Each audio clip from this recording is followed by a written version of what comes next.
Assalamualaikum warahmatullahi wabarakatuh. Apa kabar nih teman-teman? Semoga teman-teman selalu sehat ya, dimanapun teman-teman berada. Dan buat teman-teman yang sekarang sedang sakit, aku doain semoga cepat sembuh ya. Ketemu lagi dengan aku, seorang ibu rumah tangga yang memiliki 3 orang putri yang semuanya masih kecil-kecil. Dan buat teman-teman yang udah datang ke channel aku, terima kasih ya. Buat teman-teman yang udah nonton kegiatan aku hari ini, aku ucapin terima kasih. Jangan lupa ya teman-teman klik subscribe-nya dan aktifkan tombol loncengnya di channel ini supaya teman-teman gak ketinggalan video terbaru dari aku. Nah, di video kali ini aku setelah beberes nyuci piring ya teman-teman, ini mau aku lanjut masak. Ini aku biasanya kalau masak untuk setiap harinya aku mengeluarkan beras 1 liter ya teman-teman.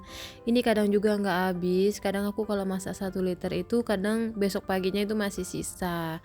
Nah, aku biasanya kalau masak itu manual ya teman-teman, menggunakan tempat seperti ini bekas kompor mertua aku, ini udah nggak kepake. Semalam itu kompor dia, magicom dia maksud aku itu udah rusak, jadi ini magicom dalamnya ini aku pakai. Ini biasanya aku gunain untuk ngaroni nasi. Nah, biasanya aku masak seperti ini ya teman-teman, aku nggak menggunakan magicom, aku masaknya manual di atas kompor seperti ini. Nah, biasanya aku masak seperti ini udah aku lakuin selama aku mulai awal nikah ya teman-teman. Jadi aku tuh pernikahannya udah 10 tahun lebih. Jadi selama 10 tahun itu aku nggak pernah yang namanya makai magicom, karena kata suami aku itu nasi di magicom itu kurang enak. Jadi menurut dia lebih enak nasinya tuh, lebih berasa manis nasinya itu kalau masak menggunakan kompor langsung. Dan ini aku lanjut ya teman-teman, aku ini di kamar mandi. Aku lagi nyuci ya teman-teman, ini mau aku jemurin aja. Nah, biasanya itu aku kalau nyuci baju, biasanya itu aku jemurin dulu di sini, aku masukin bajunya ke dalam hanger. Nah, nanti setelah aku masukin ke hanger seperti ini baru lanjut aku bawa keluar. Jadi nanti di luar itu aku tinggal cantol-cantolin aja ke tiang jemurannya. Nah, ini aku lanjut di bagian kamar ya teman-teman. Ini aku mau ganti spray. Jadi ini spraynya udah sekitar 2 minggu lebih belum aku ganti ya teman-teman. Ini semalam Pak suami minta diganti karena kayaknya udah berasa kayak nggak enak gitu, kata dia udah agak ngeres apa gimana gitu kata dia. Jadi dia minta diganti dan ini mau aku langsung ganti. Sebenarnya ini spraynya nggak kotor, nggak bau, karena walaupun aku punya anak-anak kecil itu dia nggak ngompol ya teman-teman, karena kalau malam itu aku selalu pakaiin pampers.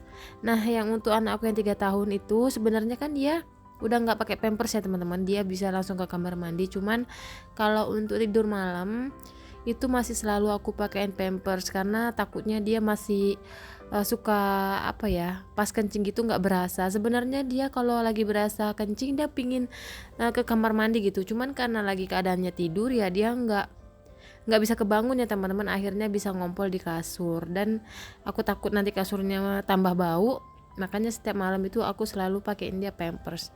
Nah, ini aku bongkarin dulu ya teman-teman spraynya. Nah, biasanya itu aku kalau pasang spray ini selalu aku doublein sama selimut ya teman-teman. Jadi kenapa aku pasang double selimut, karena permukaan dari spring bednya ini udah mulai kasar. Jadi kalau langsung aku timpa spray itu kayak di kulit itu berasa kayak nggak enak ya teman-teman, kayak nggak nyaman gitu spraynya. Jadi kalau di double gini kan dia lebih berasa kayak lembut ya teman-teman, kayak nyaman gitu. Ini kasarnya tuh gara-gara dulu tuh aku suka banget nyetrika di atas kasur ya teman-teman. Jadi yang mengakibatkan cover dari spraynya itu cover dari kasurnya itu atau matras spring bednya itu kayak kasar gitu ya teman-teman, kayak pecah-pecah gitu. Ini makanya aku sukanya di double ketimbang langsung aku pasang spray.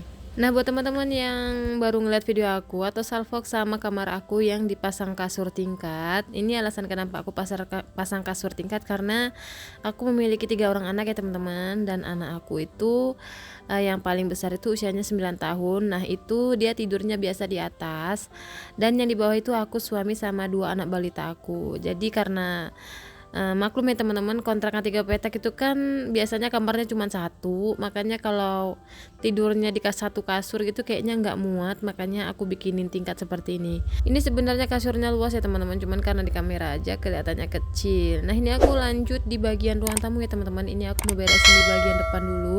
Ini ruang tamu aku berantakan banget. Ini kelihatannya teman-teman. Pas lagi beberes ini anak aku yang kecil-kecil ini selalu bikin rusuh atau gangguin mamanya lagi beberes.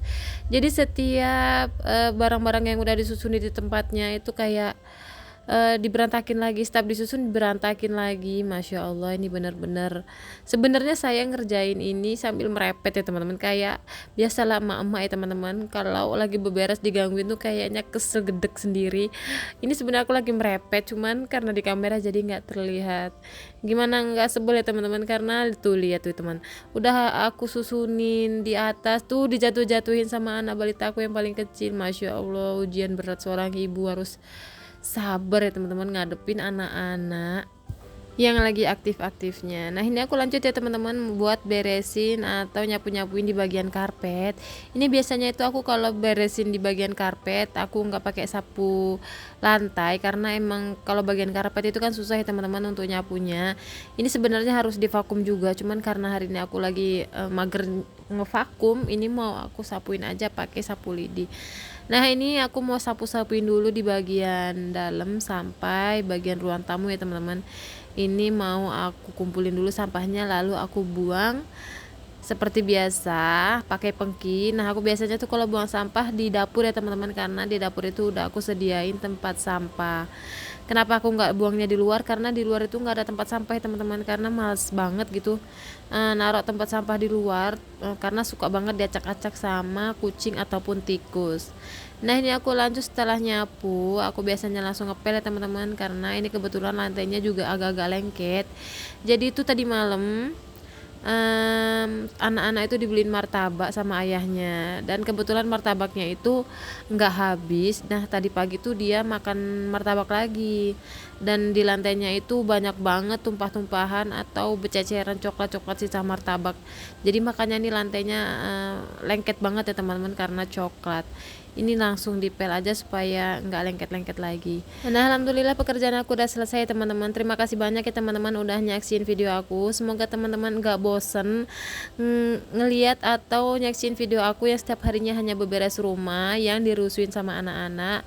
Semoga teman-teman selalu sehat dimanapun teman-teman berada. Jangan lupa klik subscribe-nya ya, dan aktifkan tombol loncengnya. Sampai jumpa di video aku selanjutnya. Assalamualaikum warahmatullahi wabarakatuh.